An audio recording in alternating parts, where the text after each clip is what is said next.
سب سے پہلے سلام کرو، پھر لوگوں سے کلام کرو، عادت سب کی بن جائے، اتنا سلام کو عام کرو،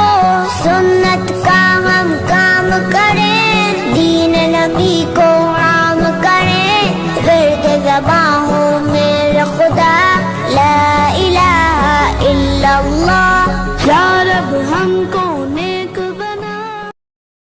ایک بزرگ حج کے سفر پر گئے، ایک جگہ سے گزر رہے تھے، ان کے ہاتھ میں ایک تھیلا تھا، اس میں کچھ پیسے تھے، چور ان کے ہاتھ سے تھیلا چھین کر بھاگ گیا، کافی دور نکل کر اس کی آنکھوں کی روشنی اچانک ختم ہو گئی، اس چور نے رونا شروع کر دیا، لوگوں نے پوچھا کیا ہوا؟ کہنے لگا میں نے ایک آدمی کا تھیلا چھینا ہے،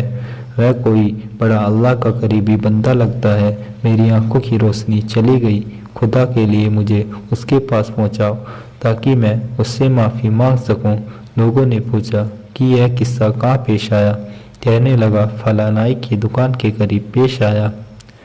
لوگ اس کو اس دکان پر لے گئے اور نائی سے پوچھا کہ اس طرح کا آدمی یہاں سے گزرا ہے جس کا تھیلا چوری ہوا ہے، کیا آپ اسے جانتے ہو؟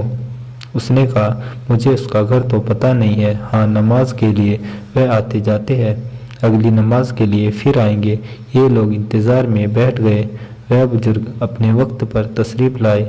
لوگ اس چور کو ان کے پاس لے گئے، اس چور نے جا کر ان کے ہاتھ پاؤں پکڑ لیے کہ مجھ سے غلطی ہوئی، گناہ ہوا، میں اس کے لیے دل سے شرمندہ ہوں، میری آنکھوں کی روشنی چھن گئی، آپ اپنے پیسے واپس لے لیجئے اور مجھے معاف کر دیجئے تاکہ اللہ تعالیٰ میری آنکھیں ٹھیک کر دے۔ وہ بزرگ کہتے ہیں میں نے تو تجھے پہلے ہی معاف کر دیا۔ یہ بات سن کر چور بڑا ہی حیران ہوا، کہنے لگا حضرت میں تو آپ کا تھیلا چھین کر بھاگا اور آپ کہتے ہیں کہ معافی مانگنے سے پہلے ہی معاف کر دیا۔ وہ فرمانے لگے ہاں میرے دل میں کوئی بات آ گئی تھی۔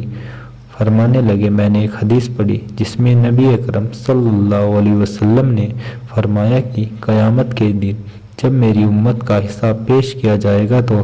میں اس وقت تک میزانے کے قریب رہوں گا جب تک میرے آخری امتی کا فیصلہ نہیں ہو جاتا۔ میرے دل میں یہ بات آئی کہ اگر میں نے اس چور کو معاف نہیں کیا تو قیامت کے دن یہ مقدمہ پیش ہوگا اور جتنی دیر میرے مقدمے کا فیصلہ ہونے میں لگے گی اللہ کے نبی اکرم صلی اللہ علیہ وسلم کو اتنی دیر جنت سے باہر رہنا پڑے گا،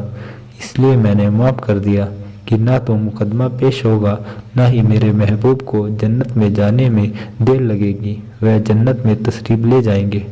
ہمارے صحابہ اور ہمارے بڑے بزرگ اللہ کے نبی سے بہت محبت کیا کرتے تھے، اللہ ہمیں بھی ایسی محبت کرنے کی توفیق عطا فرمائے، آمین ثم آمین یا رب العالمین۔